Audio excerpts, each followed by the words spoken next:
Next on Baseball Tonight, the Expos with a Giant-sized attitude in San Francisco. The Dodgers go knuckle-to-knuckle with the Phillies. Doc's replacement gets the start in San Diego. Albert continues to aim high in Cleveland. Griffey's chase takes him to the home of the Chasee. The Red Sox go for broke against the streaking A's. The peasant-like Jays try to work their way back to royalty, and the O's and Angels wait for Dr. Longball to make another house call. Time to order out for Baseball Tonight. Next.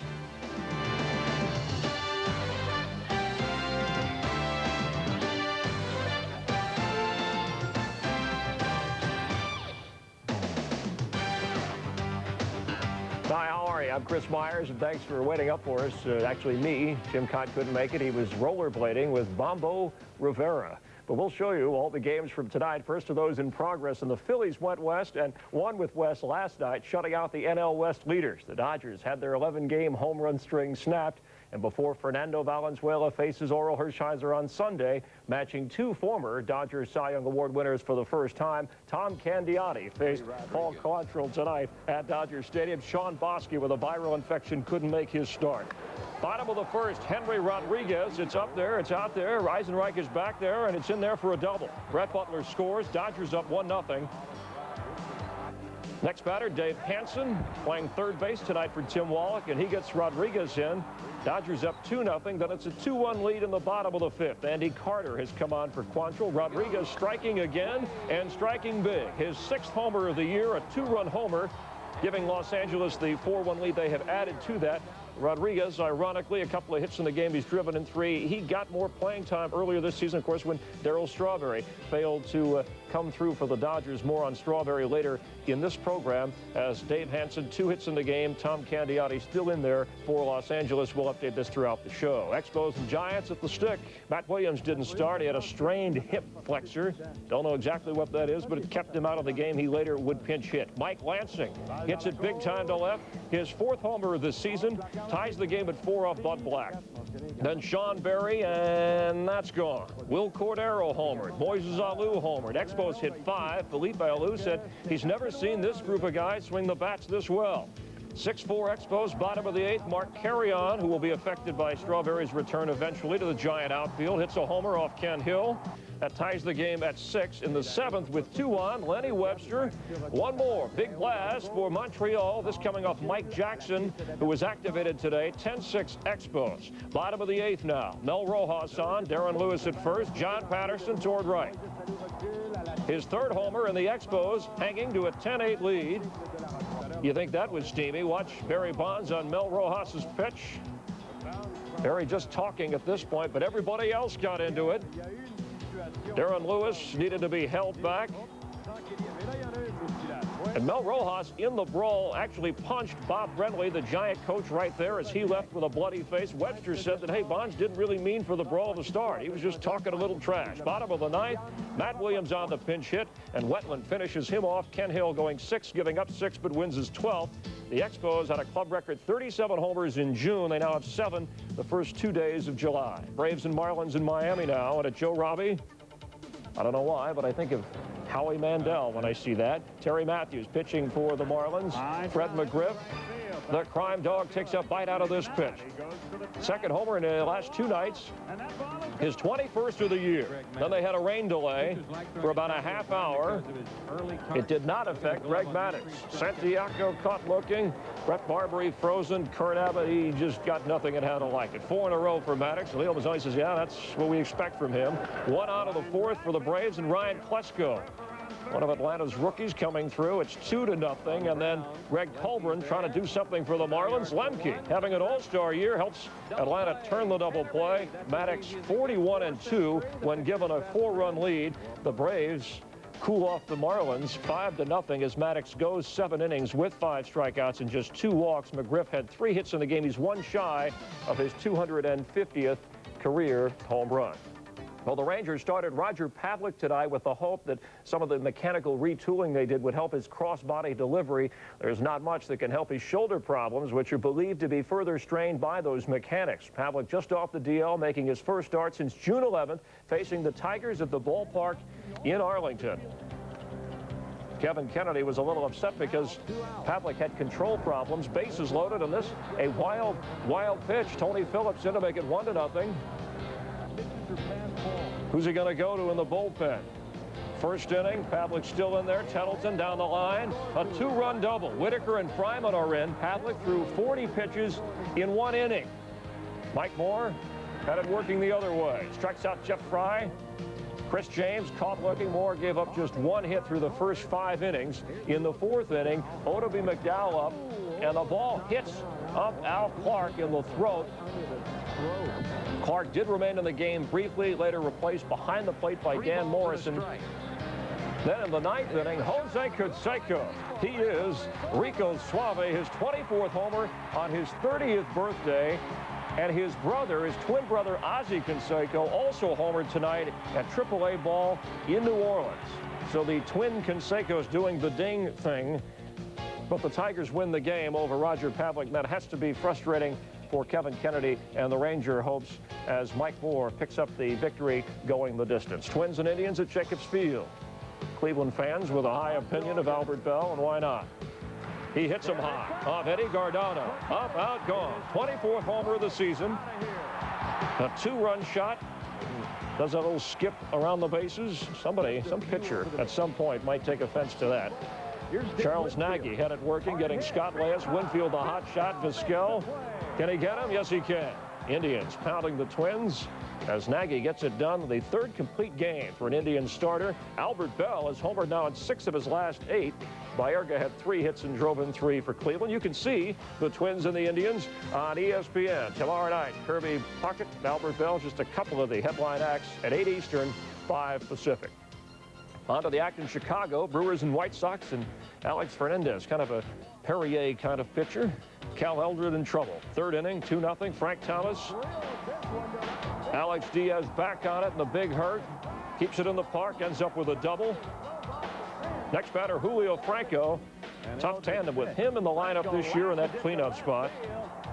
Tough to prevent runs. 13th RBI in the last 9 games for Julio Franco. 2 batters later, and Darren Jackson, another new addition to this year's team, his 9th homer, 5-0 Chicago. And Fernandez, with that kind of lead, says, I want to get this over with. So he gets the outside corner on Valentin, and then Jody Reed, Turner Ward. He got nothing and had to like it. 10 strikeouts for Fernandez, equaling a career high. Phil Garner going to try something different here. Bunting.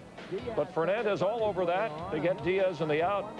Sox have won 6 of their last 7 at Comiskey. Derek Jackson drove in 3.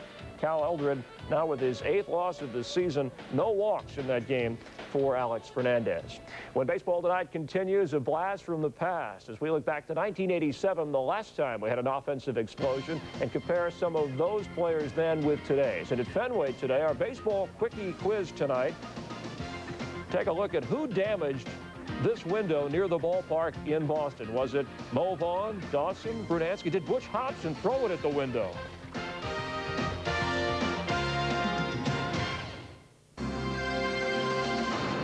Baseball Tonight is brought to you by Infinity Luxury Automobiles. Infinity, it's everything that's possible.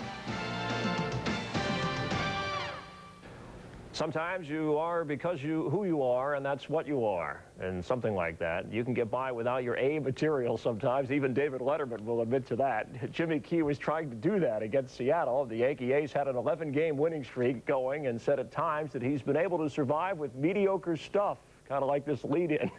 He was going to have to try and do that today. Jimmy Key in trouble in the 5th. 4-2 Mariners, and Tito Martinez doubles into the right field corner. Mitchell scores. It was part of an 8-run inning. Key wasn't going to get number 13. Ken Griffey Jr. had the game-winning RBI last night. Off Key toward right. In the 3rd inning, he singles off Key toward right. Then in the 5th inning, Don Paul in there. It didn't matter. Griff singles. Still no homers, though. 6th inning off Paul Gibson. And Ken Griffey in the 9th off Gibson. 5 for 6, raising his average from 320 to 330 as the Mariners won it. But Griff failed to homer for the 7th straight game. Bernie Williams hit one out for New York. Jay Buhner did not play day-to-day with a bruised pelvis after he made that exceptional catch Friday night. Jimmy Key admitted that he had less than mediocre stuff. On to the Angels and Orioles. Remember all the runs they had last night? They combined for 11 home runs to tie a major league record. Well, Mark Langston got some defensive support here to keep it scoreless. McLemore thrown out by DiSarcina. Rafael Palmeiro had reached base, but he is erased right here. Then Ben McDonald in the 4th, facing Chad Curtis. Singles. Right center field, the first Angels hit. Jeffrey Hammonds picks it up. The Oriole rookie throws and guns down Curtis, trying to get 2, so still scoreless. On to the 8th. Mark D'Alessandro at 3rd. McDonald still in there. Gives up the broken bat single to Tim Salmon to get D'Alessandro in. It's 1-0 Angels now in the bottom of the inning. Langston facing Devereaux, the pop. This is the kind of defense the Angels and Orioles played in this game. Jim Edmonds reaching in and makes the catch. That deserves a wow. Bottom of the 9th. McLemore trying to get on against Langston, but the 2-time Gold Glover gets it and throws him out. Ben McDonald pitched well, but the Angels win this one 1-0. 7 hits total in the game after the explosion last night. D'Alessandro, first major league hit with a double. He replaced catcher Greg Myers, who injured his thumb blocking the play. On to the A's and the Red Sox at Fenway Park. Bottom of the 1st, 1-0 Boston with a runner at 2nd. Todd Van Poppel trying to keep the A's winning streak going. Mo Vaughn trying to end it. He's homering now in his 3rd straight game. The 2-run shot makes it 3-0 Boston. They made it 4-1 in the 5th. Bases loaded for Tom Bernansky. Get out of here.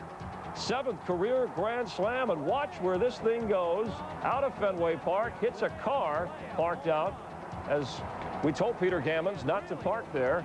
Bernansky's 7th career grand slam, as we mentioned, and he has been a different hitter as the Red Sox hammer Oakland 10-2, averaging .308 since he has come back as a member of the Red Sox. Aaron Seeley with his first Fenway win since May 11th. Chamberlain added a homer. Blue Jays and Royals in Kansas City. Royals had that 3-2 lead in the 5th. 2 on for David Howard. Fly ball to Mike Huff. Terry Shumpert is on. He's tagging and coming home. Here comes the throw. He's in there. 4-2 Royals, part of a 5-run 5th as they add to it. 6th inning, Dick Schofield off Rusty Meacham, ending his Royal record of 22 1/3 consecutive scoreless innings. 6-5 Toronto. Bottom of the 7th now. Vince Coleman with a base hit to left. QB Brooks comes home to tie the game at 6. Then on the bottom of the 9th, Ed Sprague, who had homered earlier, with a sacrifice fly. And the Blue Jays go on to win it 7-6. Tony Castillo picking up the win, his 3rd. Mike Huff went 3 for 4 for Toronto with 2 runs batted in. Coming up next, the Cardinals go for 6 in a row. We'll have the highlights as they took on the Colorado Rockies. Stick around. Baseball Tonight Late Night continues in a moment. Welcome back to the show. Monday, Daryl Strawberry returns to the field, but not for the San Francisco Giants. He'll be playing for their AAA team, the Phoenix Firebirds. He said he's not ready to set any timetable for his return to the majors. The Giants had originally hoped for the All-Star break, but they're backing off of that now. Strawberry never quite lived up to his signing in Los Angeles. I think there were times that, you know, through the period I was going through, I didn't know if I wanted to return. I basically thought about retiring. Me stepping forward and admitting to the problem and dealing with the problem gave me the opportunity to see that it's okay to have problems and deal with them. You have to sit down in front of your peers and you have to share your life. And you have to get honest about yourself.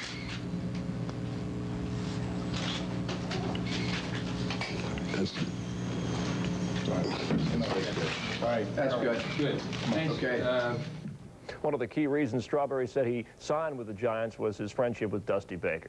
Well, Rob Dibble had hoped to be back by the All-Star break, but he's had his rehab pushed back. Still, the first-place Reds aren't so secure that they've halted their search for a first-rate starting pitcher. They've looked into a couple of different pitchers: John Burkett, Jamie Navarro, Bill Wegman, even Pittsburgh's Zane Smith.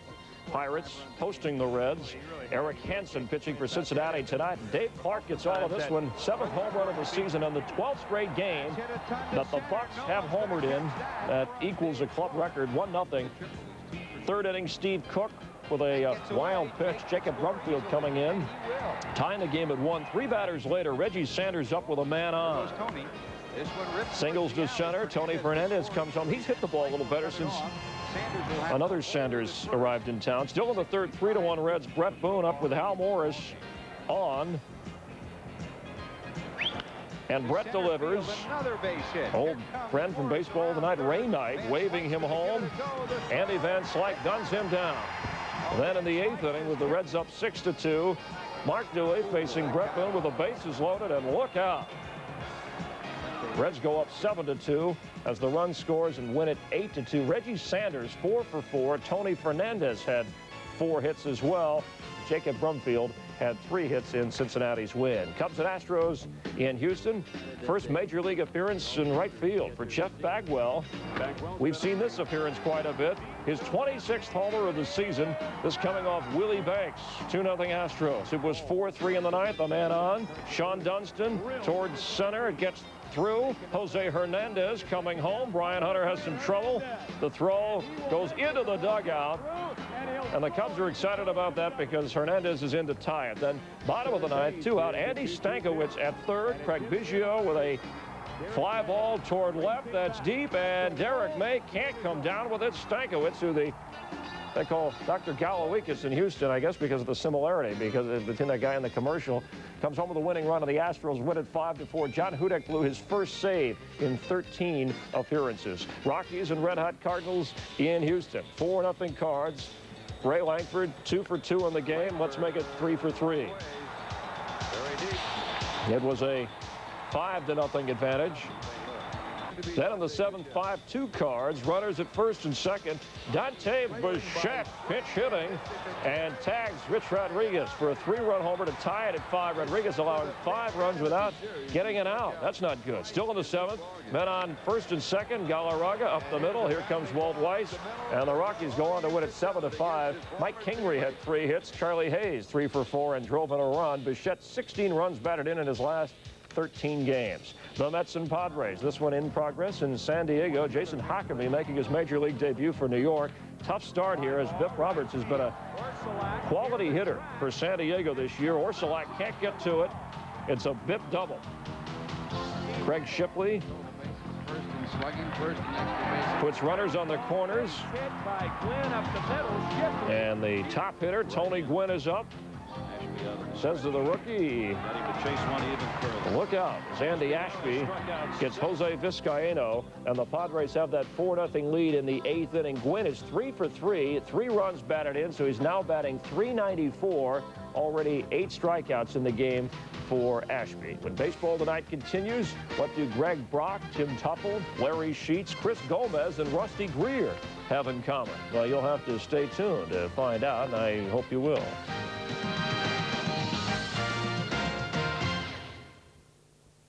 Well, instead of Angels in the outfield, there are baseballs flying over the outfield. 44 home runs hit last night, an extraordinary number, but not the record. That was set in 1962, and 54 homers were hit out in one night. Craig Kilborn takes an analogous look at this year and the year when names were made with offensive high marks. We begin our look at 1987's Where Did They Come From All-Stars alphabetically with the Astros' Alan Ashby, who established career highs in batting average, home runs, and RBIs. He was out of baseball 2 years later. Montreal's Darren Fletcher is just 20 RBIs short of his career-high 60 last season. Barring injury, he should top that in the second half. At first base, the Brewers' Greg Brock hit almost 300 and drove in a career-high 85 runs before retiring in 1991. This year's first baseman entered 1994 with 61 career at-bats, and by hitting .314 so far, the Angels' Jim Edmonds looks like he'll be around a while. 1987's double play combo was the Mets' Tim Tuffle and Brewer Dale Swaim. Both players set career highs in average, with Tuffle hitting .308 while Swaim hit 25 homers. 1994's combo includes Tiger Chris Gomez and Felix Fermin. Gomez began the year with 11 career RBIs and has quadrupled that figure in 1994. And guess who's 6th in the American League in batting? No fair. You peeked, and I caught you. A career .256 hitter, Fermin is batting .340 this year. Playing third in 1987, Mariner Jim Presley had 24 homers and 88 runs batted in. The Twins' Scott Leyes has found the power. Before 1994, 8 homers in 651 career at-bats. In 1994, 11 ding-dongs and 227 at-bats. Our 1987 outfield features Larry Satin Sheets, who had the career year hitting .316 with 31 home runs and 94 ribbies. His teammate, John Shelby, hit 22 homers and drove in 72 runs. The third outfielder from the past, Mariner Mickey Brantley. He hit over 300, but his career ended 2 years later. 1994's outfield has a pair of journeymen and a rookie. The Tigers' Junior Felix has played for 4 teams in 4 years. With his .340 average and 12 homers, he seems to have found a place with Detroit. The A's' Geronimo Baroa is playing in his 6th professional league since 1990. His major league numbers entering this season: 2 homers, 9 ribbies. 1994, 9 homers, 46 runs batted in. Ranger Rusty Greer did hit 15 home runs last year for AA Tulsa. In this his rookie year, he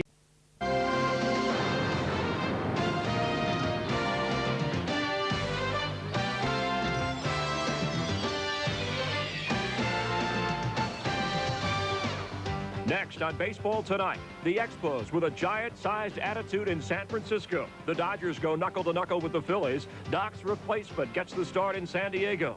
Albert continues to aim high in Cleveland. Griffey's chase takes him to the home of the Chasee. The Red Sox go for broke against the streaking A's. The peasant-like Jays try to work their way back to royalty. And the O's and Angels wait for Dr. Longball to make another house call.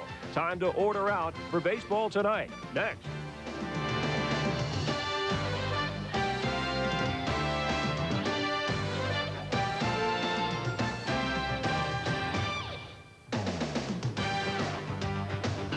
Hi, how are you? I'm Chris Myers, and thanks for waiting up for us. Actually, me. Jim Cott couldn't make it. He was rollerblading with Bombo Rivera. But we'll show you all the games from tonight. First of those in progress, and the Phillies went west and won with West last night, shutting out the NL West leaders. The Dodgers had their 11-game home run string snapped. And before Fernando Valenzuela faces Oral Hershiser on Sunday, matching 2 former Dodgers Cy Young Award winners for the first time, Tom Candiotti faced Paul Quantrill tonight at Dodgers.